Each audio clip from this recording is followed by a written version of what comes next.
మీరెప్పుడైనా బఠానీ కర్రీని ఇలా చేసుకున్నారా?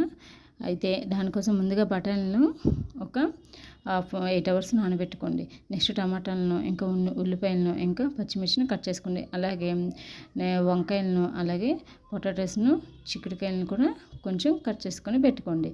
నెక్స్ట్ ఒక కుక్కర్లో మనం బఠానీలన్నీ వేసి నెక్స్ట్ కట్ చేసుకున్న అవి వంకాయ ముక్కలను, అలాగే పొటాటో ముక్కలను, ఇంకా చిక్కుడుకాయ ముక్కలను కూడా వేసుకొని నెక్స్ట్ ఆనియన్స్ను, నెక్స్ట్ పచ్చిమిర్చి, నెక్స్ట్ టమాటా ముక్కలను వేసి ఇంకా నెక్స్ట్ ఉప్పు, కారం, పసుపు వేసి బాగా మిక్స్ చేసి కొంచెం ఆయిల్ కూడా వేసి మిక్స్ చేయండి.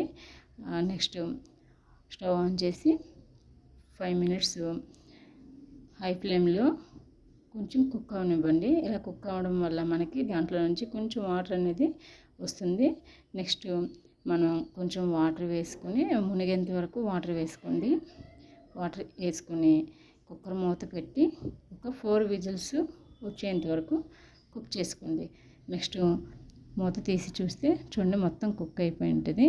ఇలాంటప్పుడు మనం కొంచెం అల్లం వెల్లుల్లి పేస్టును, ఇంకా చికెన్ మసాలా పౌడర్ను వేసి బాగా మిక్స్ చేసి స్టవ్ ఆఫ్ చేసేయండి. నెక్స్ట్ చివరిలో కొత్తిమీరను వేసి సర్వ్ చేసుకోండి. ఈ కర్రీ అనేది చాట్లో అయినా తినొచ్చు, లేదా ఒక సైడ్ డిష్గా అయినా తినొచ్చు. మంచిదండి హెల్త్కి. ఈ వీడియో నచ్చితే లైక్ చేయండి, షేర్ చేయండి, సబ్స్క్రైబ్ చేసుకోండి. Thank you for watching.